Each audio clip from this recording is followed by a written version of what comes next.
Vous savez,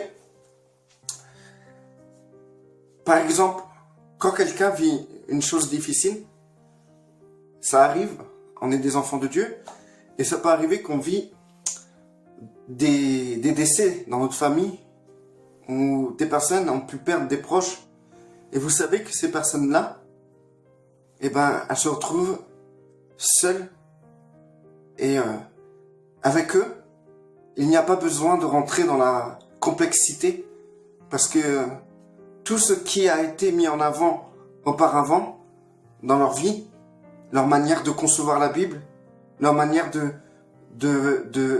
tout rendre, de rendre l'évangile compliqué, leur manière de tout le temps tout décortiquer, leur manière de vouloir piocher dans les théologies pour remplir leur cerveau de connaissances, eh ben, tout ce comportement-là, lorsqu'ils vivent quelque chose de grave, un drame dans leur vie, dans leur famille, eh ben, toutes ces connaissances-là, toutes ces choses si complexes que le chrétien aime multiplier par rapport à sa façon de s'approcher de Dieu, bah, disparaît.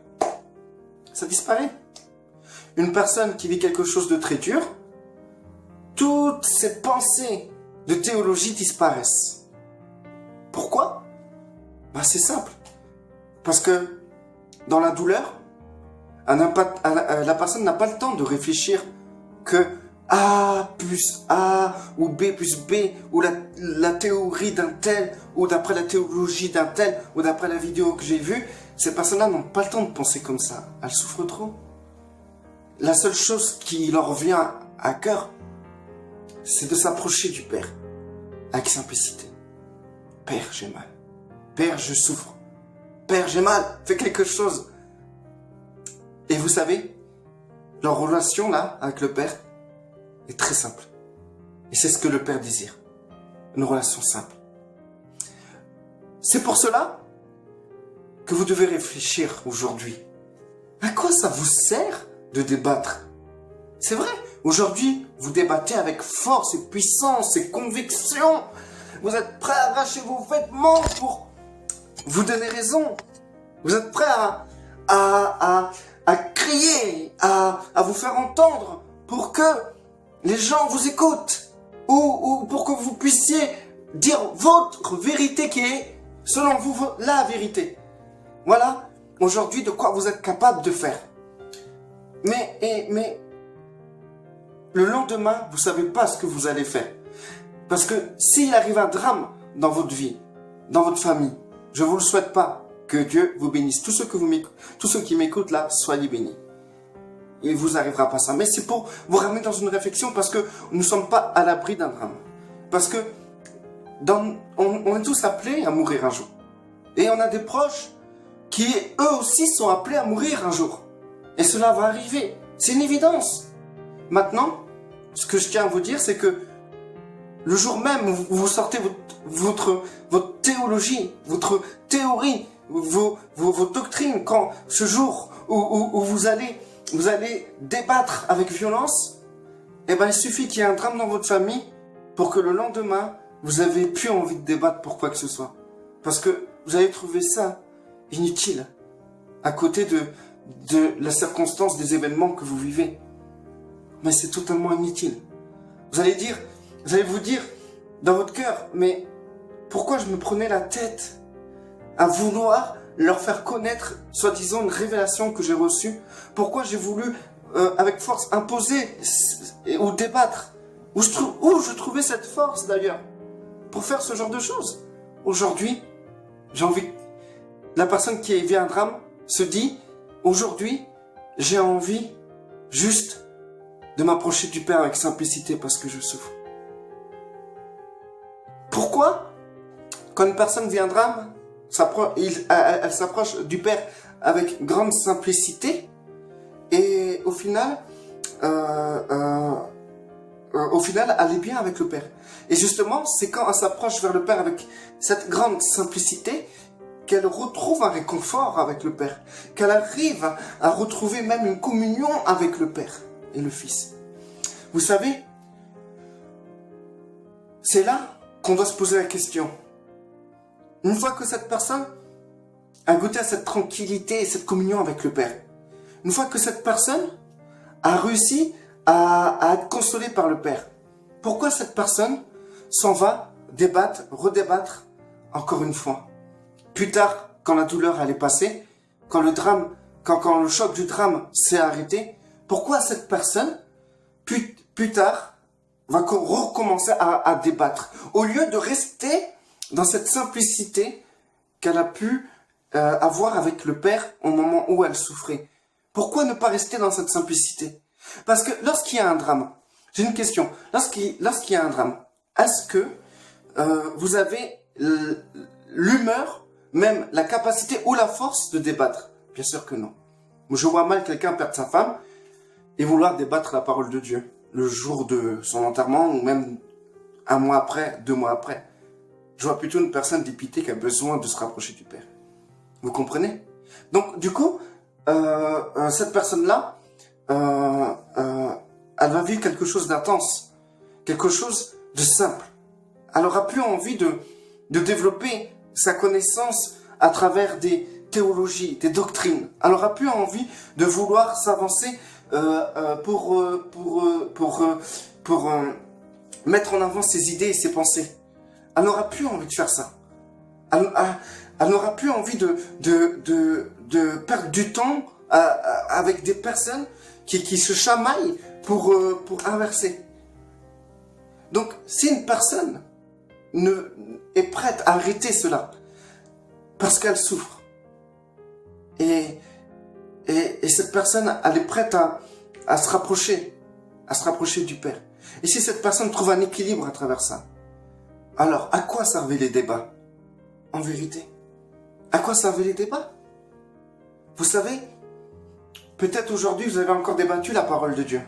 Aujourd'hui vous avez peut-être essayé de convaincre l'autre qu'il a tort, qu'il a faux et tout.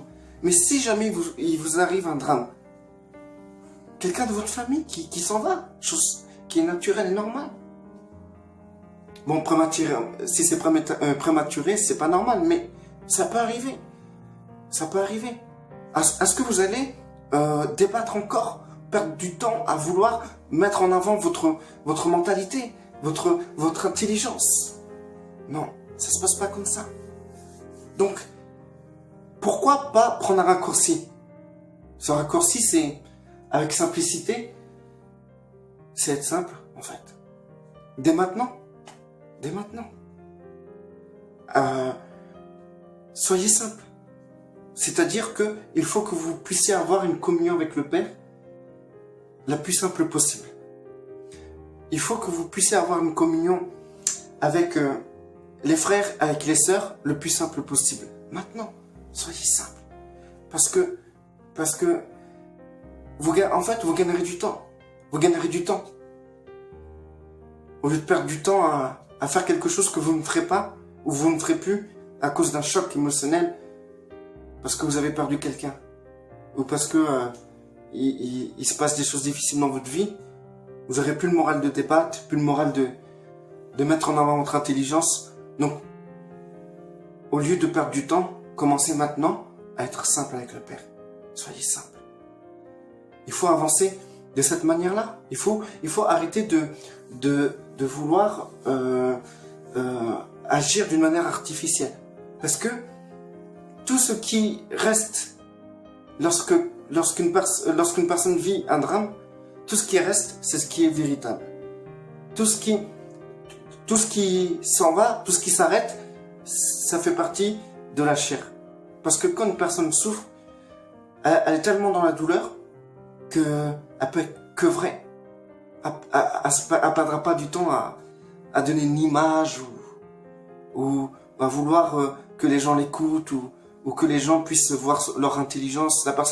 Une personne qui souffre d'un drame, d'une perte dans leur famille, elle n'aura pas envie dans son cœur de se mettre en avant.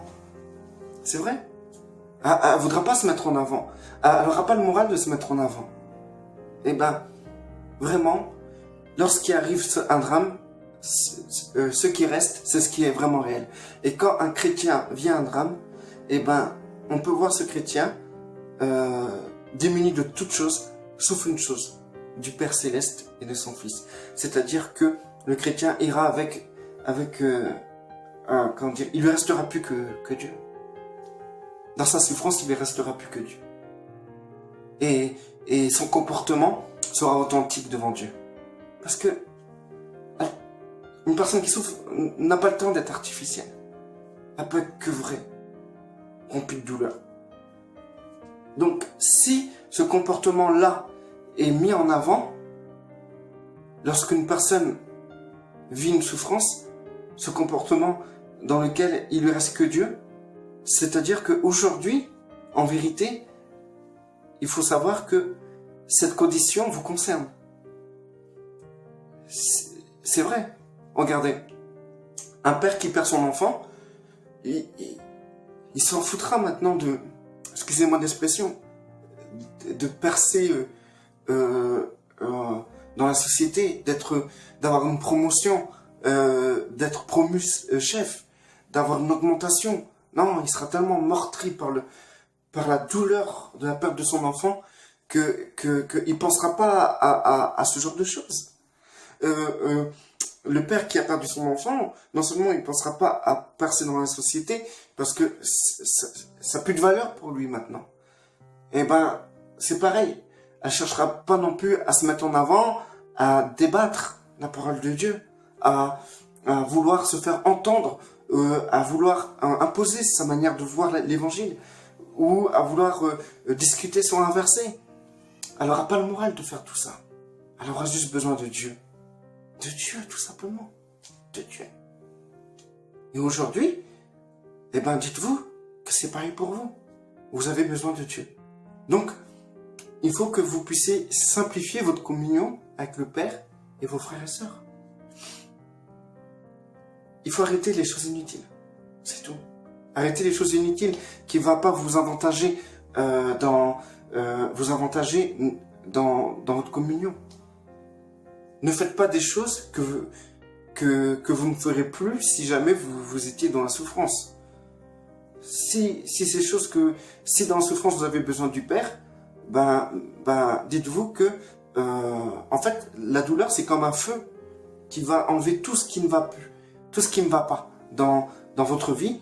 C'est un feu qui va détruire tout ce qui est artificiel et la seule chose qui ne va pas brûler, c'est la seule chose qui est authentique dans votre vie. Et le plus souvent, la seule chose qui est authentique, c'est la communion avec notre Père Céleste. Donc, il faut qu'on puisse aujourd'hui ne pas attendre qu'on ait un drame dans notre famille pour qu'on puisse arrêter de perdre du temps à vouloir mettre en avant ce qui est artificiel.